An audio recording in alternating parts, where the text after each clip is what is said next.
Students, when we walk through parks, do you often see scenes like this? Rows and lines of plants are arranged in a formal, orderly way.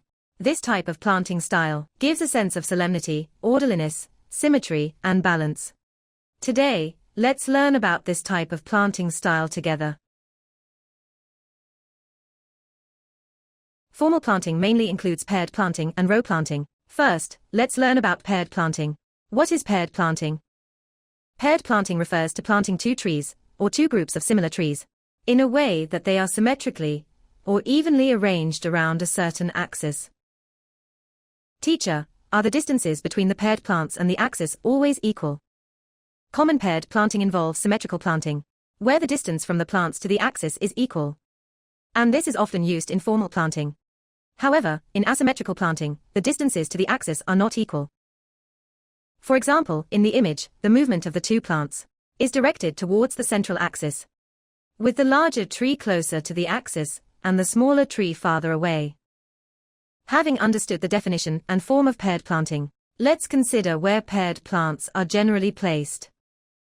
Paired planting is commonly used at garden entrances, building entrances, and on both sides of a bridgehead to enhance the main scenery.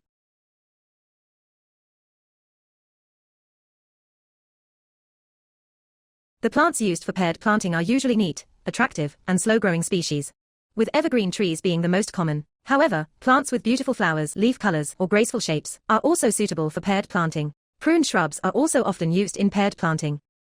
For example, in the image, boxwood is used for paired planting at the entrance. To highlight the main feature, the colors and shapes of the plants used in paired planting should be distinctly different from the main feature being highlighted. Teachers, the plants in this photo are also arranged very neatly. Is this also paired planting? This formal planting style is called row planting. Row planting refers to the planting of trees or shrubs in lines, with a consistent spacing between each plant. The landscape created by row planting is very orderly, imposing, and has a strong sense of rhythm. In addition to the common single row planting, there are also circular, straight line, and staggered row planting types. Street trees and tree grids are common forms of row planting.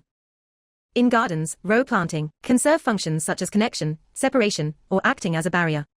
It is often used in urban roads, squares, waterfront protection forests, and so on. Row planting is the most commonly used planting form in formal landscape design. Tree species for row planting are usually chosen for their tall, upright, and stately appearance, with large canopies that provide ample shade. Common tree species used include ginkgo, Chinese scholar tree, London plane, camphor tree, cherry blossom, and others. What are the spacing requirements for row planting? The spacing between plants in row planting depends on the type of tree species, its purpose, the size of the seedlings, and the desired canopy density. Generally speaking, the spacing for large trees is 5 to 8 meters. For medium and small trees it is 3 to 5 meters.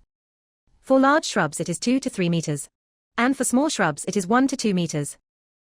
Both paired planting and row planting give a sense of order and balance.